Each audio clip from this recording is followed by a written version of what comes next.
Jed, you had a bye, obviously. How important was it having it then, I guess, after your difficult start of the year? Would have been nice after round 3 at one stage. So, I mean, it was nice, yeah. We obviously went into our last game with a few illnesses, I guess you'd call it. Sam Mayes missed during a training incident, so we're probably, on the edge where we need to, have a rest. It was a good time, really, for the break. So I think we might have about 4 or 5 guys coming back this week, so good freshen up. Yeah, obviously this part of the draw, I guess, opens up a little bit more than your difficult start. Are you approaching this block any, I guess, differently to the... I wouldn't approach it any differently. No, you'd hope you still get your consistent... You hope we play a bit more consistent. Training themes will be the same as they've been from day one of pre-season. You've probably made little tinkers here and there, but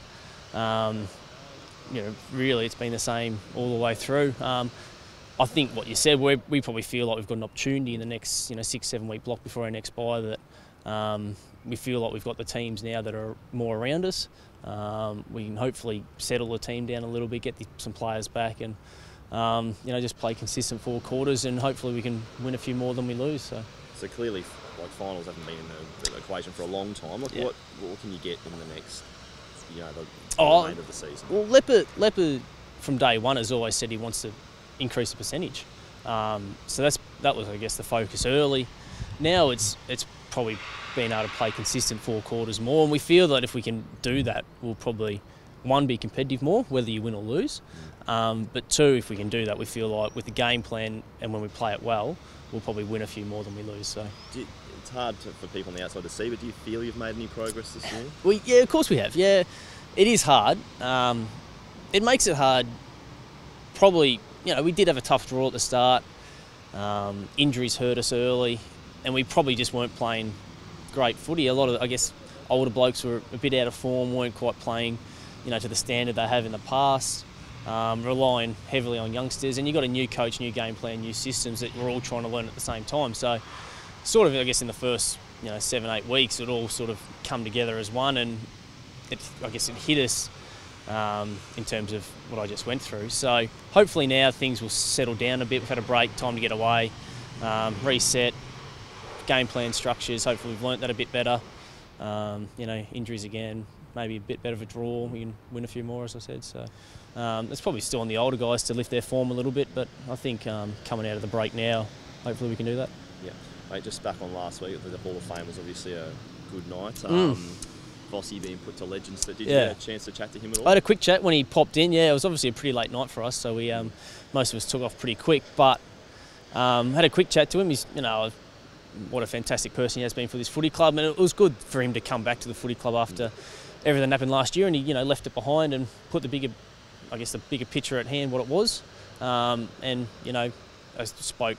Hopefully every young player listened to not only Vossi but all the other guys that were up there as well, and what they had to say about what footy was like for them especially when they first got to the club. You got the bad news bears with a few of them, and then you had a lot of them got to the club and played in 3 wooden spoons in 4 years. So hopefully they can see staying the course and sticking in there and seeing it out to the end. I guess the opportunities you've got towards the back end of your career, in their case it was towards the back end of the career. But obviously Vossi's not involved with the club. Did you get it any more? Did you get a chance to chat footy at all? Only quickly.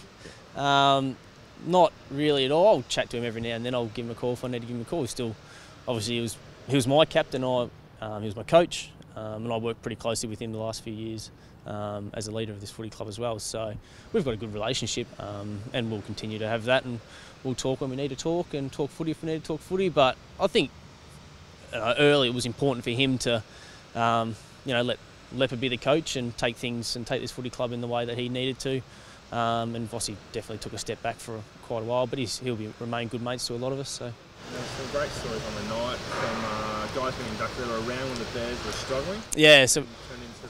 Yeah, so just mention that. It was amazing to see, and it was probably just good for the young kids to be able to hear that it's not you don't just walk into footy teams and win premierships. And I think the biggest thing that I nearly took out was what Vossi said, that he played for 15 years but failed 12 times.